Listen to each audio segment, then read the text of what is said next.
Reverend Paul Arbuthnot, Dean of Residence and Chaplain, Trinity College, Canon of St. Patrick's and Christchurch, and a fan of Crusaders. How do you juggle all of these jobs and find time to follow the fortunes of a mediocre football team? Well, look, I'm really glad you got the most important thing in, which is, of course, being a fan of the Crues, because my family are all from North Belfast Shore Road direction, so it's always great to get up there and to be thoroughly depressed by the fortunes of the Crues. But yeah, there's plenty going on down here as well. A really rich variety of things to be getting on with in my own ministry, and it's an absolute pleasure. How do you see your role here in Trinity? So I would see myself here as as a presence more than anything else, as someone who is here as a non-judgmental ear for people, and I am here for people to walk with them in whatever problems they have, sharing their problems, sharing their joys, and to be with them on their journey through college life. Do you find that your willing ear is in demand? Oh yes, absolutely. So in college, we have in the chaplaincy rather, we have things like a Tuesday lunch where we get quite a lot of undergraduates coming up to have lunch, and you get some great conversations going with them. We have a common room in our chaplaincy building, and from there you really get to know them, get to know what's bothering them, get to know what's giving them joy in college life, and as I say, just get to walk with them. Do you see the role of chaplain as an anachronism? Has it relevance in the 21st century? Oh, absolutely. We still do have a great deal of relevance around the college, because even if the students who are here in college don't particularly subscribe to any denomination or even faith structure, you'll find that the vast bulk of them are searching for some sort of meaning beyond themselves. So yeah, and we're here to help guide them in that, and we help to, to bounce whatever ideas they have about that, and to talk to them about that. What does your normal day look like? Well, in chapel, we would kick off here at 9:30 a.m. with morning prayer. That's Monday through to Friday. Then after that, I would take myself off for a little period of private prayer. And then I would go up and I would clear the desk. So you're talking about things like sermons, admin work that's come in the last day, that sort of thing. And then after that, I would do the whole ministry of presence thing. So I'd go over to the common room, I'd see what staff members are around, just strike up conversations, see how people are getting on, and go around the college, of course, in the clerical collar. And then you'll find actually, if you do that, a lot of people will come up and approach you and have questions for you. And then as well, of course, on Tuesdays, we have a meeting for all the chaplains. So we sit down and we talk through all the stuff that's going on in the chaplaincy. And then we throw our lunch on a Tuesday for all the students to come into. And then after that, on a Tuesday as well, we have the Eucharist after that lunch. Then on Thursdays, we have choral evensong during term time. And then on Sundays, we have the Eucharist at 10:45 a.m. And we are so lucky that we have the chapel choir who sing for the evensong and the Sunday Eucharist. They add so much to our worship and even just to the communal life of the chaplaincy. That's a busy schedule. Can I ask how you get along with the other chaplains here at Trinity? Well, I'm pleased to say we get on very well indeed with them. So there are two Roman Catholic ones. One is a Jesuit, one's a Dominican. And then you've got myself, Church of Ireland. And then we've got a Methodist chaplain as well. And what you'll find is we all bounce off each other rather well. We get on well. And even we find that we even sort of chaplain, if that's a verb, to each other. You're a former student here at Trinity. You're very familiar with the hallowed halls Indeed. of this great institution. Yeah. Compared to the pressures that you experienced when you were a student, what do the young people of today experience daily? Well, I would say that in Trinity College, the pressures have probably increased even since I was there, since I started as an undergraduate, because of course the job market is more competitive now. The pressure to succeed is greater. So yeah, I think things have not got easier for the undergraduates and the postgraduates about, what comes next, because that's always looming, as you go through your degree. And I know some of that anxiety. And hopefully I can empathize in that and walk with it. I can't make the anxiety go away, but I can be here to talk with them and to share in whatever concerns they have with that. How do you see the role of a chaplain developing over the course of the next 5 to 10 years, say?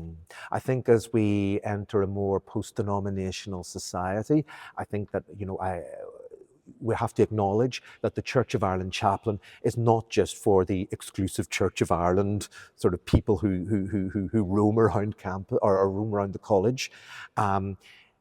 Chaplaincy is for everybody and anybody who comes. It's an open door, and I think that's where we need to go with it.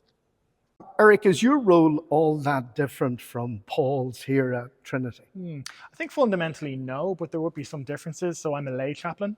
There'd be less liturgical aspects to my role and maybe a bit more personal in the day-to-day functions. But I think the role of chaplains in general is to be that non-judgmental presence for the students. And I think Paul in his liturgical role, myself in my lay role, we're going to be doing that anyway, just in different ways.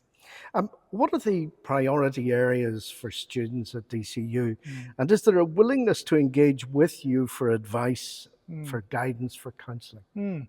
Well, what are the priority areas for students? I find students in DCU, and I'm sure students in Dublin in general, they're very socially conscious, and they're certainly more than my generation. They're much more aware of what's going on in the world and what are the big issues in the world. So a lot of those big social justice issues will be very, very important, very, very close to their hearts, and issues that are, big issues in Dublin as well. And they do look for people in my position to be aware of those things as well. So if there are big happenings in the world, they want to see a statement or a response as quickly as possible. But I find, particularly around exams or any high stress times in campus, we have a lot of students coming in and, just looking for a chat. They probably should be talking to a counsellor, but they might feel more comfortable coming and having a coffee with the chaplain. And particularly myself, I'm a lay chaplain, so there's no kind of stigma in coming to see me. No one's like, oh, I saw you going to see the priest or going to see the minister. They're sort of, no, I'm just having a chat with Eric. And a lot of times they just want to have a chat, get some of the pressure off their shoulders, have a little cup of coffee, or be in that sort of non-judgmental presence where they can say what they want to say and breathe a breath at the end. And oftentimes I do find they will ask for me to pray for them, or if I suggest that we pray, there's never any pushback against that, because again, they're looking for that support. They're looking for that moment of quietness and clarity in their day, particularly around those high stress areas. But I do find as well, we have a lot of international students who come to DCU to study either postgrad or undergrad.